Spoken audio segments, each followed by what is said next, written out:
Welcome to Bytes on Thursday, and Stella Chang is my guest today, and she is joining us, and we're going to be talking about the thoughts about resiliency in your career, upskilling, entrepreneurism, and overcoming obstacles or bouncing back. But then we're also going to transition a little bit to our next topic area, which is going to be about storytelling in careers. So I would love to start out with letting you introduce yourself, Stella. Tell us a little bit about your background, and then we'll go from there. Okay? Sure. Hi, everybody. I'm Stella Chang, and I am currently the Vice President of Life Sciences Solutions at Veradigm. Veradigm is a company that was formed within Allscripts, which is the large EHR and health IT company. I have a master's in public health, and I've been in this industry for about 20 years. And in that period of time, I've kind of gone back and forth between research and product development and technology. So I'm excited to talk about that. And that's actually one of the reasons I wanted you to join us as a guest, because most of the time I find people pick a sector and they sort of go that way. And for me, when I think about you as a sort of a data guru. I mean, yes, your work has been all healthcare, but you know data, and you were doing data analytics and data science before anyone gave it that buzzword. So what I would love to explore first is about your ability to be an entrepreneur or an intrapreneur, and how you cross back and forth between public and private. Well, I wouldn't say public, but not-for-profit and private. It's a combination of things. Talk to us a little bit about that common thread of data and those transitions you made. Right. You're absolutely right, Melissa. So really, data is the backbone of, I think every position that I've had, because, ultimately the data, it feeds, it feeds what, the information, regardless of how it comes across. And that's what we really want to get at in healthcare. It's you need information. You need information to make clinical decisions. You need information to make policy decisions. And that all comes from data. And I think for me, what I love to do is to find data, to understand it, and to apply it. And I've been fortunate enough to do that in different positions. As a researcher, you're handling data in one way, which is really more about the analysis and the conclusions that you're drawing. But, I've also been able to go upstream in creating, designing, and producing products that help researchers understand the data and utilize the data, as well as going even further upstream in finding the data and generating it itself. And if you think about just from the context of data, there's a broad range of stakeholders, and they can be either life sciences companies, they can be providers, or they can be policymakers and government agencies. So I think using kind of the data as, if you kind of think of it as like a road that, branches off the side streets, that's, it's kind of where I've been. It's just kind of going down that road, but then branching off here and there. And in some ways, I see you as playing this liaison role, or a role of a translator, because you understand data from a research perspective, but also you understand how to design and develop products so that the data can be accessible to more people.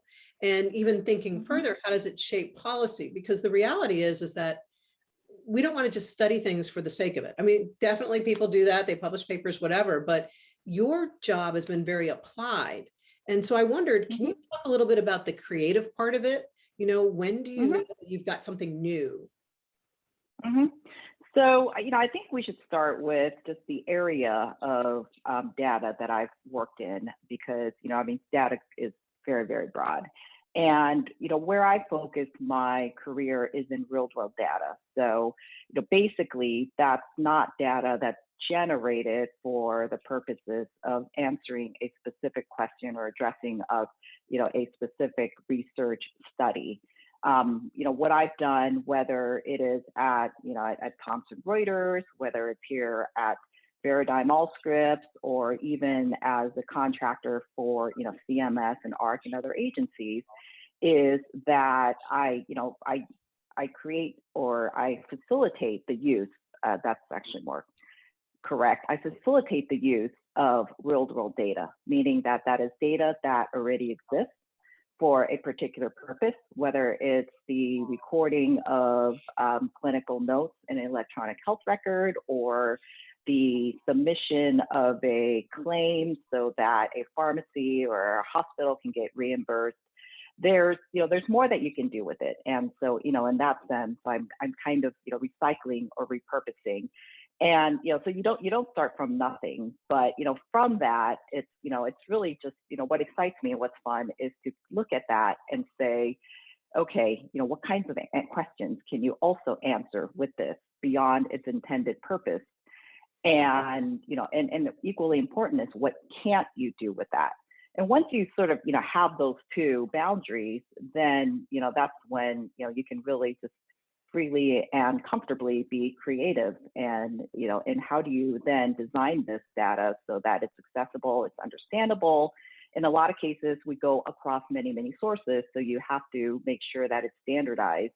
And then, ultimately also just to provide sort of your findings and your insights in the data to teach people how to use it. And then, I think what's really satisfying for me at the end of the day is seeing publications in medical journals using, data that I had some hand in it, or, seeing a policy decision come across because, the data helped drive that decision.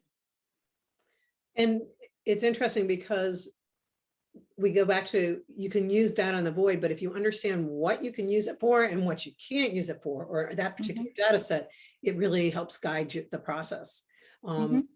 So this is a field that has gotten deeper and more complex, or better able to leverage the data, because I know before in the past that healthcare data was reported in lots of different ways and it didn't always communicate with each other. And so standards or translating it into the same language has been important.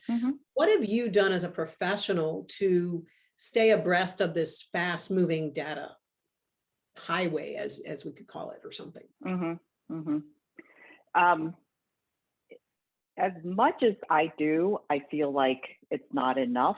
I think a lot of my colleagues feel the same because it is evolving so fast, and you're really drinking out of a fire hose. So on one hand, you do have standardization. So, decades ago, claims have been standardized in the US because, everybody follows the CMS, sort of submission standards. And then, I think what we're seeing now are, electronic health records and sort of the, additional move toward interoperability.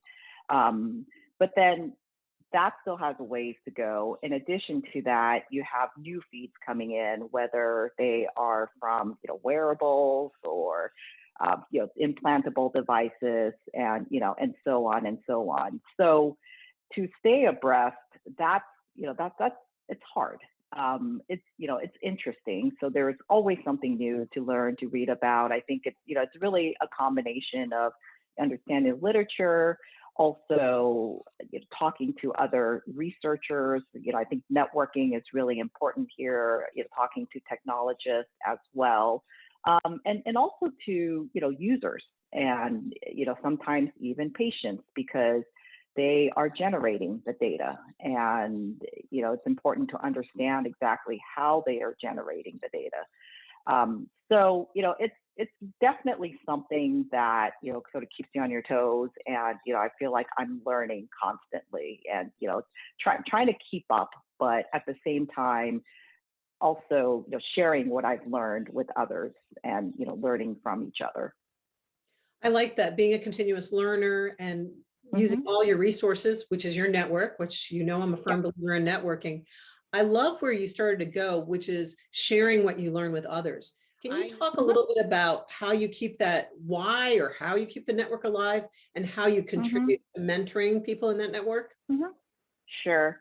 The why, I think, is the easiest question to answer because, I've met a lot of great people in my career, and they've become my friends, and some of them are, basically my family. So I think that part comes naturally. I've, been fortunate to have a really, great network of mentors throughout my career, whether they were supervisors or colleagues or sometimes even my clients. Um, and so I think that just kind of comes naturally in terms of mentoring others or helping others. I think the other sort of category mentors that I did not mention earlier, but is really, really important to me as well, are, people who reported up to me. I've learned quite a bit from them. I think, everybody comes from different experience, and, you can always learn from someone. In terms of, how do I keep up with them? We're also in a world where people don't co-locate for work. Most of us have networks that are scattered across the country and across the world. So, luckily we have a lot of technology to enable that. You and I are talking on a Zoom meeting. I think, LinkedIn has been also a really important resource for all of us. And just really use of technology, especially in the age that we're in. We're not seeing our friends at conferences 2, 3, 4 times a year anymore. No, it's very true. It's very true. I like the fact that you get to know people on not just a superficial level. We're working together, but there are things that we need to know about each other. And part of the beauty of Zoom during COVID, if we find that silver lining, that I got to see people's cats and their kids and their and where they live, and you see all my kids' art on the back wall there, and right. those are the fun things. That's what makes us multidimensional people, right? Before I let go of this piece, though, you mentioned that you've had a lot of mentors along the way. Often when I'm coaching people or working with clients, they ask, well, how do I find a mentor? Could you touch on that a little bit more?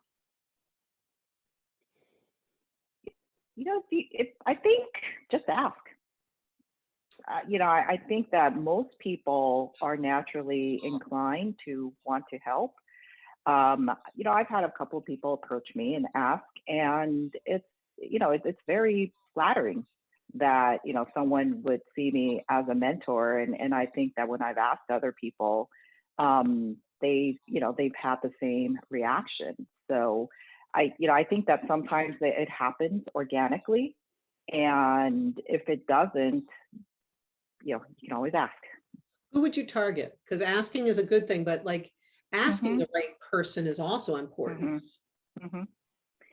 I think, like I said earlier, I see my mentors on sort of different, many different levels. And I don't want like a huge network of mentors, because I think then that, kind of backfires on itself. But, if I think about the handful, certainly somebody whose career is where I strive to be, that's helpful. Also I would see that having a variety, especially, for me personally, I don't have a straight path of my career. I don't have the straight path with a goal. So, I talk to a lot of people in different sectors still in this healthcare data world. And I learn from them. And, I think also, mentoring relationship doesn't have to be super formal. It's not like you have to call someone your mentor, but, just take the opportunity to learn from people. I like that. And you brought it up a little bit before. They call it that 360 degree. Sometimes they do review that way, but I see mentoring that way. A friend of mine used to do the speed mentoring exercise. And she said, we learn as much from, like you said, the people who work for you as the people you work for, and also your colleagues and around you. So really great point. I like that a lot. And also the person who's a little bit ahead of you in your career or whatnot. So that's interesting. One of the things you mentioned is that you are really good at keeping those relationships over time as you've transitioned from career to career. I would love to know, what is it that you notice about your different transitions, like from startup environment to established big, huge firms to small? Like, is there an environment that you've preferred, or are there pros and cons that you've noticed that are differences about each of them? I think there are definitely pros and cons. I don't think I prefer one or another. I think that the the sort of the phase that I'm in my career and in my life really drives where I land. For example, when I first started in my career, I worked for Altarum, which is a big DoD and federal contractor, and it was a very established place. And I think just coming out of school, that's what I wanted. I would say that in my current job, it's more of a startup where, a company within a company. And I think I was just at the point in my life where I felt like I could take that on. I was excited about it and I was challenged about it. So it really, I think my personal life has some has some driving decisions into that. There's times when I couldn't travel because of, my family was young. And I really needed to stay local, and that's when government contracting made a lot of sense. So, I think that's part of it, but, the bigger driver is also just what is the work and who are the people I would work with. I think I would always place that above, do I want to work for a startup? Do I want to work for a big company? In terms of pros and cons, I don't know if I have any insight other than what's been really well published. Big companies, tend to be more established, you have better support administratively with benefits, HR, and things like that. Whereas a startup, you can be more nimble, but expect to do, more yourself. So, it really just depends, I think, on, what you like and where you are in your life. But I would put, a lot of emphasis on who you're working with and what you're doing. So what I'm hearing you say is that balance between personal and professional is really key, but knowing yourself and what's important to you, you have to know those things as you go out and talk to these companies. But in the end, it's who you're working with, who you're working for, and do you believe in the mission of the company and the organization? Yeah. I think that you may have said that it's been written and said, but if you're a younger person earlier in your career, you may think that entrepreneurial venture is really sexy and attractive and fun, but without having had the structure of and know what a company could be or might look like, it's hard. It's like you're in the dark without a flashlight, right? You function like a consultant. Part of the storytelling is being able to ask good questions. So you learn about all the people around you and what their needs are and how you can provide services through your organization. So I call the folks that can do the data and can do the storytelling or listening, the consulting part, the hybrids. And so you're communicating to lots of different groups of stakeholders. Has there been a time where it's been difficult, or was there something that you've noticed that has been a major transition, like that forced you to grow during your career as in that kind of role? I think for me, I started out as a research analyst, and coming out of school, I have a degree in epidemiology. My goal was to be a researcher. And then, so there was the transition from being a researcher / consultant, because I always work for contracting or consulting type firms, over to more of a product manager and product development role. I would say that wasn't too big of a leap, simply because I went from user to producer, but I had a really good understanding of what the user wants. The next big leap was probably when I jumped from life sciences to federal contracting.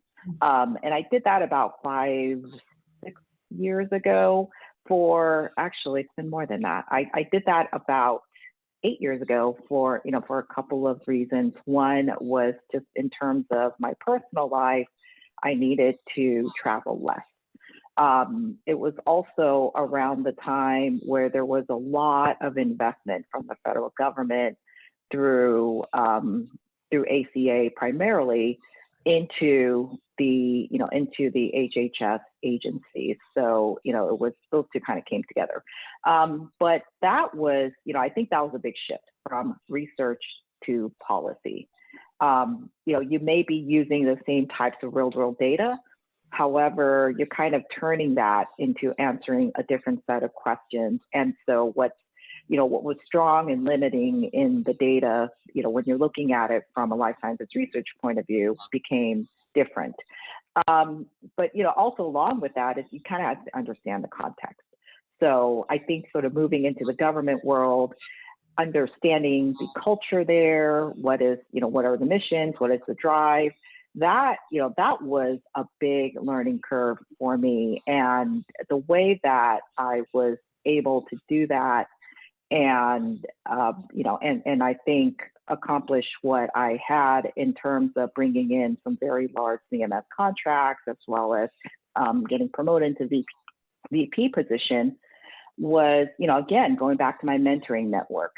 I looked to a lot of my supervisors or, my supervisors' colleagues, as well as my colleagues, and also people on my team to help me understand. And, I would say that I was able to do what I was able to do really through just the generosity of, people who are willing to share their time and their knowledge. But, ultimately, don't be scared to ask questions. I like that. I think it's really important. It doesn't make you look like you don't know what you're doing.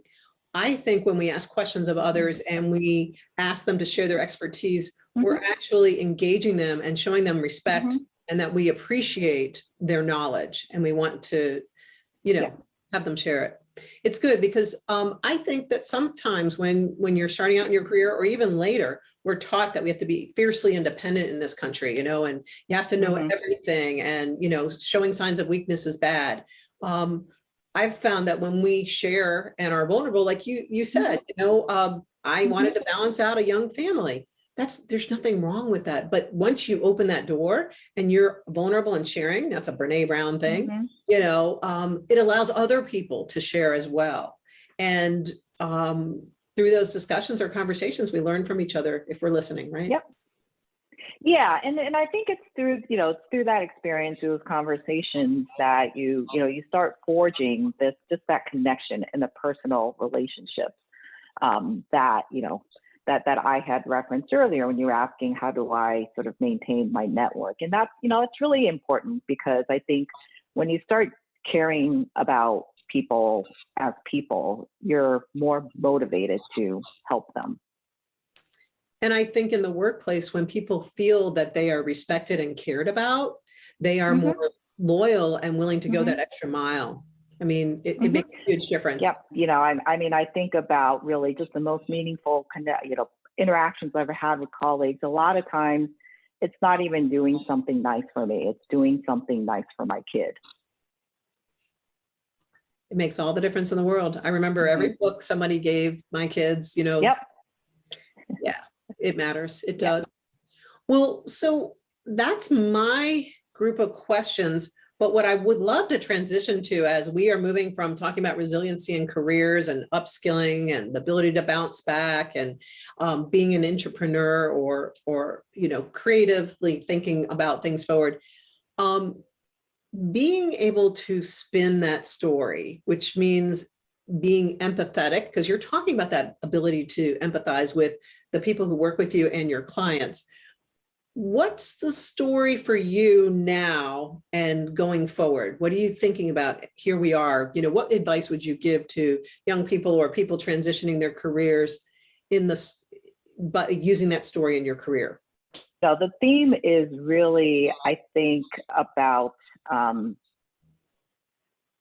about flexibility and letting go a little bit, because there's so much in our world, in our environment that impacts your career. There's things that happen in the world, and that that could push or pull your career in certain directions. I think that I've been fortunate to find sort of my area in real world data, and there's broad applicability. But where I land and where I am, it really depends on what's happening externally to some degree. For example, I talked about how the passing of the ACA and just all of the pieces that needed to come together that sort of drove my transition from life sciences into government contracting and, working in that world.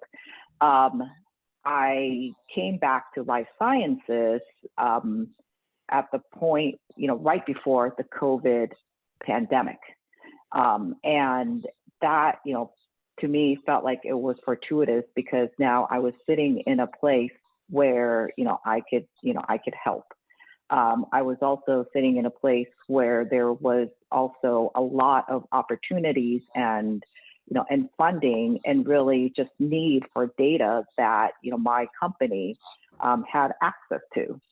So, during the pandemic, we were incredibly busy in one way in that we just had to get data to stakeholders, whether they were government agencies, whether they were our hospital clients and so forth. And for us, it was really about doing the right thing. And, probably at that time, less about the business.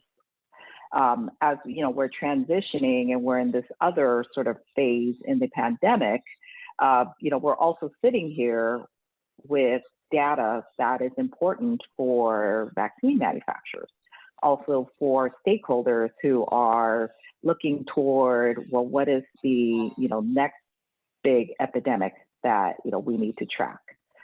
So, so where I am right now is, it just sort of happens to be something that's needed. And I think that's, where I'm going to focus for a while. But, but none of these things I could have possibly predicted early in my career. I could have, and I could have just kind of picked one track and kept going. For example, I could have just said, look, I'm going to be, a researcher, work in epidemiology, and here we are 20 years later, it's very irrelevant, but, what would I have done in that span of 20 years? It would have been important, but I don't know. I find this sort of, this, what I did a whole lot more interesting and fun.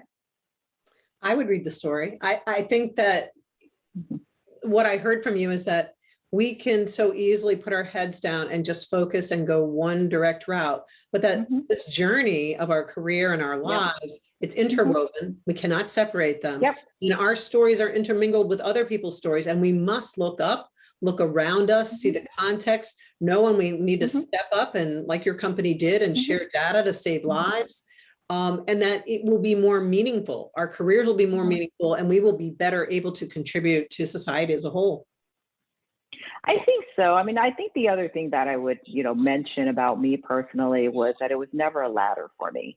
When you're kind of jumping to adjacent industries, you're going to come in not with the experience that you had with what you did previously.